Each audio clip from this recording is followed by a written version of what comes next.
Hola Wendy, ¿cómo estás? Hola, doctora, muy bien. ¿Y usted? Bien, gracias. ¿Cómo te ha ido? Bien, doctora.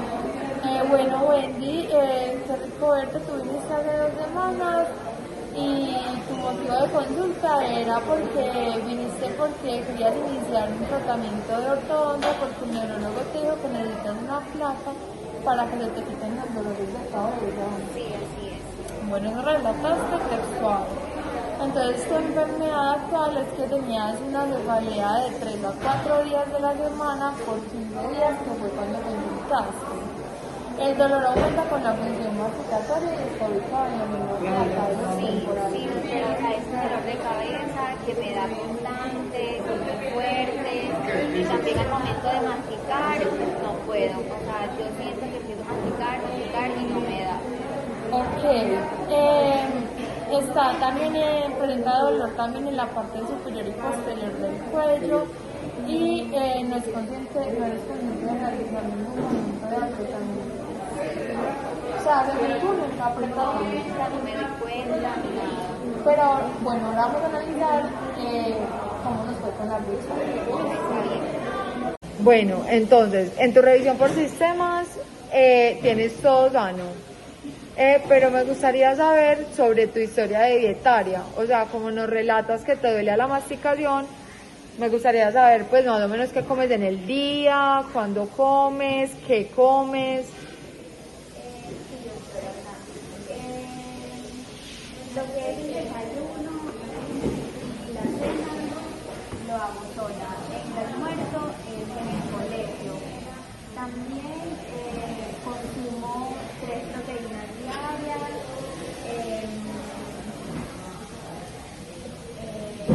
Como demasiada azúcar y me cuido también de la salud.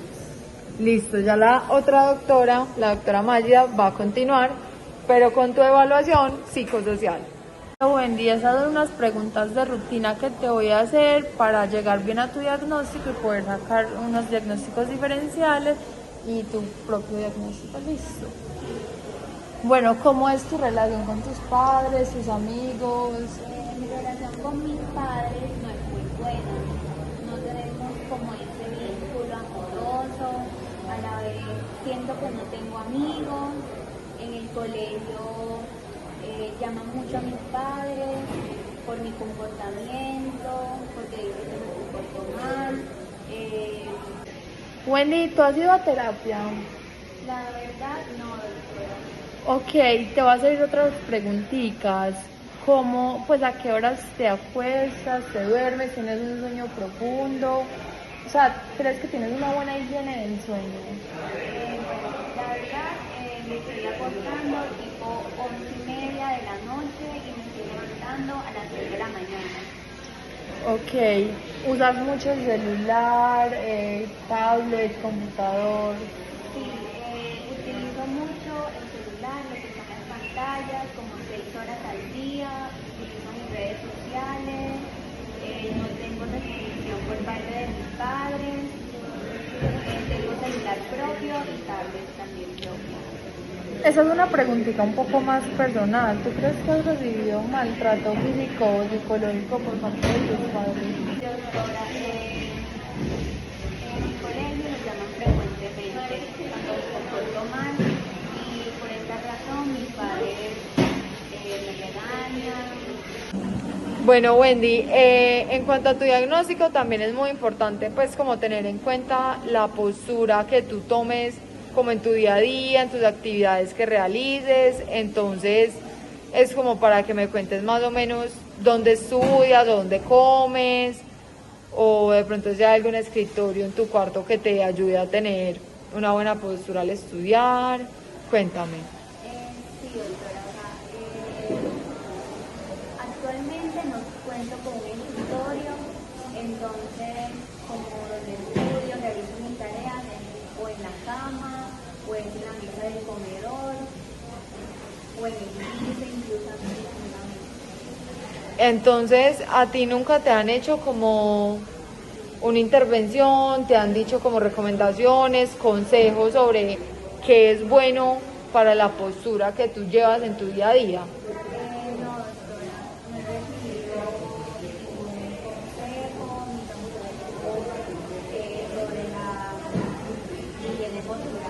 Listo. Ya la doctora Mayida te va a hacer tu evaluación clínica. Entonces, doctora Mayida, por favor, cuénteme qué encuentra en la paciente. Bueno, luego de hacer el análisis clínico, estomatológico y intraoral, yo puedo ver que tienes una indentación en los carrillos, pero no hay desgaste dental. Ok. Wendy, después de todo tu examen clínico, anamnesis, tus motivos de consulta, la doctora Mayida y yo pudimos llegar a varios diagnósticos posibles. Entonces, nuestro primer diagnóstico diferencial fue que tenías trastorno de ansiedad dado al estrés familiar, por las relaciones que llevas con tus papás, los problemas de comportamiento que tienes en el colegio. Entonces, como esos ánimos, esos altibajos que tienes, pueden afectar también como a los síntomas y a los problemas de la cefalea. El segundo diagnóstico diferencial al que llegamos la doctora Mayida y yo fue que tenías un trastorno del sueño, porque ya como nos contabas anteriormente, tienes un horario del sueño inadecuado, es muy desorganizado y eso pues te está afectando la calidad del sueño negativamente, por lo cual también te pueden dar estos síntomas de cefalea tan recurrentes. Después de todo esto, todas las pruebas que te hicimos y todo este seguimiento que te venimos haciendo durante las pasadas 2 semanas, llegamos a la conclusión que tu diagnóstico definitivo es un bruxismo de vigilia con conformidades psicosociales y dietarias. ¿Qué es lo que significa esto? Tienes unos problemas que no se tratan con nosotros propiamente, pero que son los que están promoviendo este tipo de bruxismo por todas las características clínicas que encontramos en ti. También, lo que nos ayudó a llegar a tu diagnóstico fue el hecho de que usaras el Bruxap tan juiciosa siempre que te llegara la alerta y que siguieras llenando como esas preguntas cada vez que te llegaban. Entonces, por ahora necesitamos que lo sigas haciendo para ver si vas a tener una mejora y cada vez que te llegue la alarma y estés consciente de que estás haciendo un apretamiento dental, intentes relajarte, le escribas al psicólogo, tu pronóstico es muy bueno siempre y cuando tengas un seguimiento y un compromiso con el psicólogo. Entonces, por ahora eso es lo que te recomendamos nosotras.